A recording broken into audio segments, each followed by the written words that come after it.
All right, guys, welcome back to Cold Pizza Watch Reviews. Today, I'm talking about the Grail watch. So I want to give you my take on the Grail watch. Some people think it's a $1 million, almost impossible to get, unobtainable watch. But for the majority of collectors, your Grail watch is achievable. Whether it's $1,000, $500, or $10,000, whatever the price bracket is, it's a Grail watch to you. And it's a goal that you're trying to reach. More or less, it's a milestone in your watch collecting. So the term Grail watch is thrown around a lot, but look at it as it's what you're trying to get to. It's what you're trying to get to in your watch collecting. So you're like, well, what does it matter? Yeah, what's the definition of Grail watch mean? Well, I'm telling you that because you don't want to get rid of your collection. You're going to get to that milestone when you get your Grail watch. When I got my Oyster Perpetual about 3 years ago, it was a milestone in my collecting, and I did not get rid of any of my cheaper watches. I've got Orients, I had Seikos back then, I've sold those, but a lot of my Hamiltons or my Mito Citizens, some of these watches cost $200. I very easily could have sold them off, gotten more money to pay towards my Grail watch, but I didn't do that. I sold my Seikos, but those were planned to be sold because I knew that this was not going to be my last watch. I love all these watches that I've got in my collection, and I knew I was probably still going to rotate them in with my Rolex. I just didn't know how much. So when I got my Rolex, of course, I started wearing it almost 100% of the time. But then I was getting nervous, like, hey, I'm not going to wear this watch to Home Depot anymore, loading up bags of chips into my trunk. I'm not going to wear this watch in the downtown area walking to the convention center from a parking deck at night. So you start to realize you need a second watch, and you're going to wish that you had that collection back. So when you get that Grail watch and you think, that's it, I'm never going to wear anything else. I got my Breitling, or I got my Grand Seiko, my Rolex, whatever your Grail watch is, Christopher Ward. It could just be $1,000 Christopher Ward. You're like, I'm going to sell all my Orients, all my Seiko 5s. I'm getting rid of all my stuff. I'm never going to wear them again. You're going to regret it. I think you definitely need to hang on to the watches that you know you wear the most in your collection. I've seen people post on a lot of Facebook forums, I'm selling all my collection, and they're putting the prices of all their watches. And it's sad to me because I'm like, you fought to get these watches. You've been collecting these for years. You're going to dump them because you're telling us you're going to go get that one Grail watch and you think it's going to be it and that you're not going to wear anything else.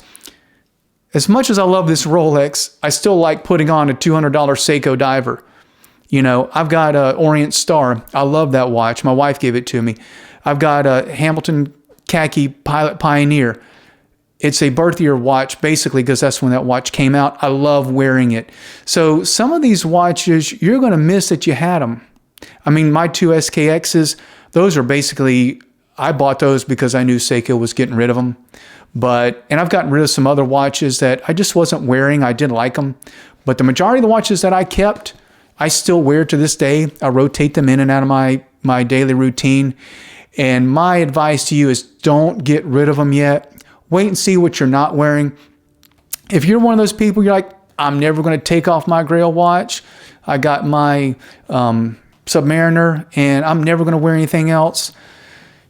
That's rare. I'm just being honest. That's rare because you're watching this channel, and if you even have a Grail watch, you're a collector, and it just doesn't stop. You're going to buy more watches, and you're going to regret that you got rid of that collection you worked all those years to obtain.